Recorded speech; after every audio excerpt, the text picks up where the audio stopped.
Welcome back to Nick Lenz's Comic Corner, Classic Lesson Non-Classic. This is episode number 1652 and Doubleshot number 1546. I have two DC trades. One is the start of an ongoing series that's still going right now. The other is a miniseries that came out a few years ago. First up it is Harley Quinn, Volume 1, No Good Deed. Started just last year. And the first trade came out fairly recent, like in the last month or two. No Good Deed, collecting the first 6 issues plus a special story from Batman Urban Legends number 1. Now, this is Harley Quinn Volume 4. Yes. Now, let me point something out before I talk about the actual book itself. DC, sort of in a way, lied to us when it comes to ending Harley Quinn. They ended the previous volume after 75, and they claimed this was the final issue of Harley Quinn. I'm like, okay, why would you end a series? And then here's the thing. 7 months later, it was announced that this book will be coming out. I'm like, really, DC? You end a popular book like Harley Quinn, and then you restart at number 1. One of the two you did it for. The other, of course, being Suicide Squad, which I've discussed already. Yeah, I thought this was kind of dumb. But there was a reason for it. They needed to put Harley Quinn in the regular continuity, not in their own separate continuity like she had been for the past several years. Now she's more integrated into the Bat books, no longer based out of Brooklyn. Her supporting characters in that book are gone. They're not even mentioned here. Most of this one is Harley Quinn set up shop in Gotham City. This, of course, comes after the events of Joker War. Yes, I'd say not long after that, where she's operating Gotham City. And she pretty much just acts like a vigilante. She's basically kind of a hero, not a criminal anymore. She actually is trying to do some good. And Batman's impressed with her. And this is kind of similar to what happened in the pages of Joker, where Commissioner Gordon is working more closely with Batman than he was previously. There was a commissioner, which is just Jim Gordon. Here you have Harley Quinn just doing her stuff.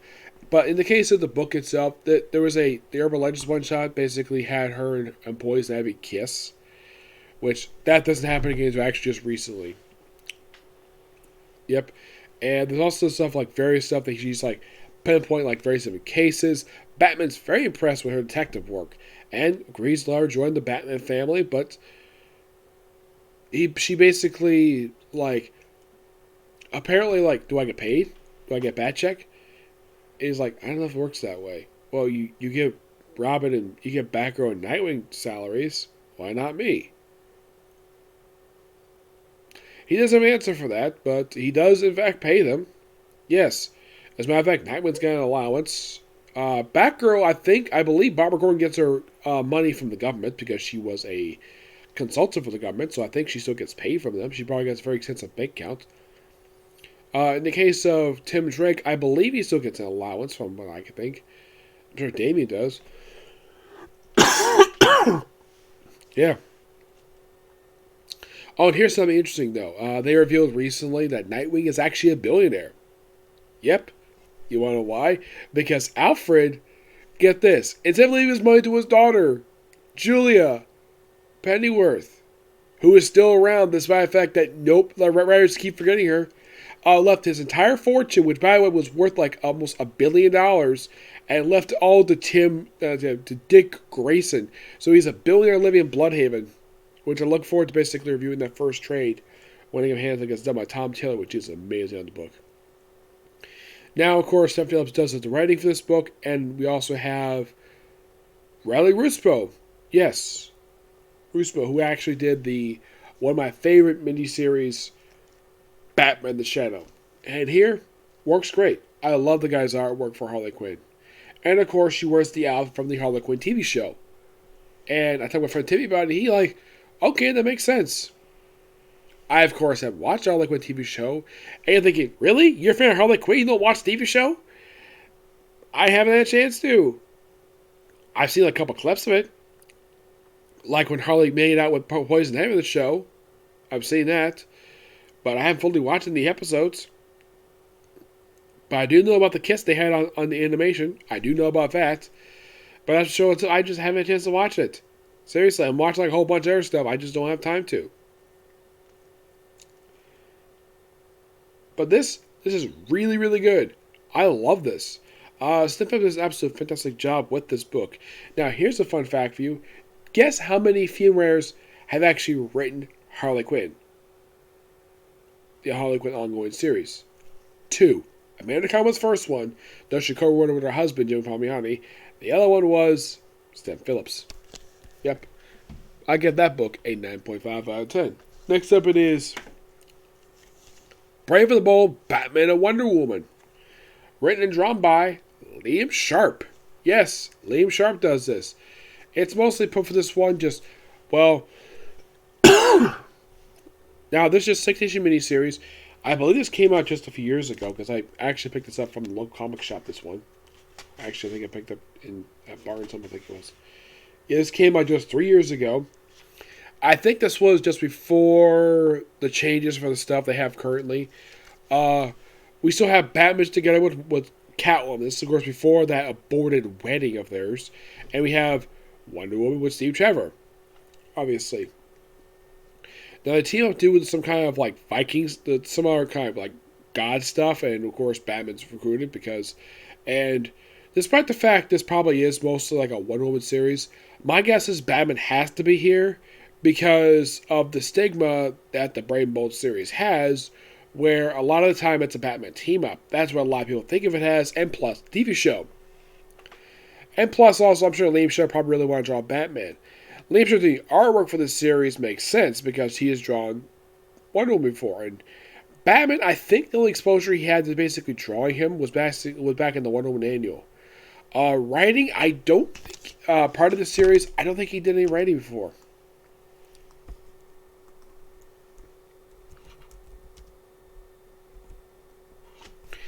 Yeah, I don't think he did. Not that I can think of, no. Aside from this miniseries, he mostly wrote a story for Catwoman 80th Anniversary Special one-shot, which I do have. A special for Wonder Woman 75, and a story for Wonder Woman. So I think this may have been his very first forte into writing comics. This very miniseries. I gotta admit, he did an excellent job with this.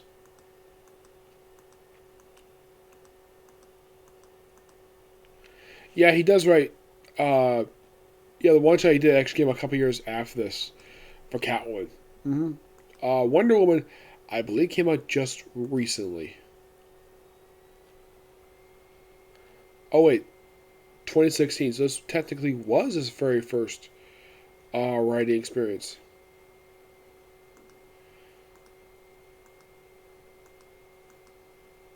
So yeah, okay. So I kind of forgot he did this one shot that came roughly about 5 years ago.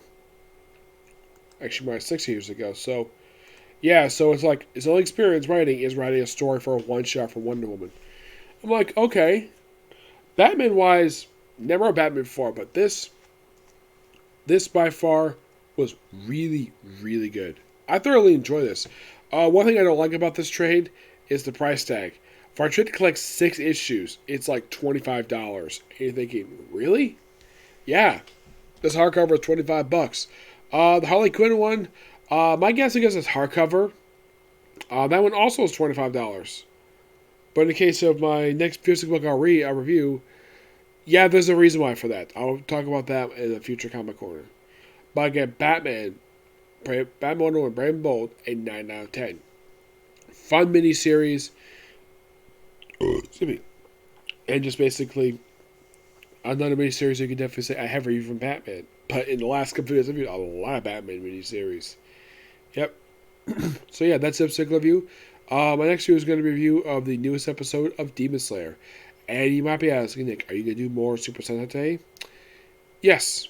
Yes, I am. I'll be happy after I do Demon Slayer. Then I'll resume with Super Sentai. Okay, next video. Bye.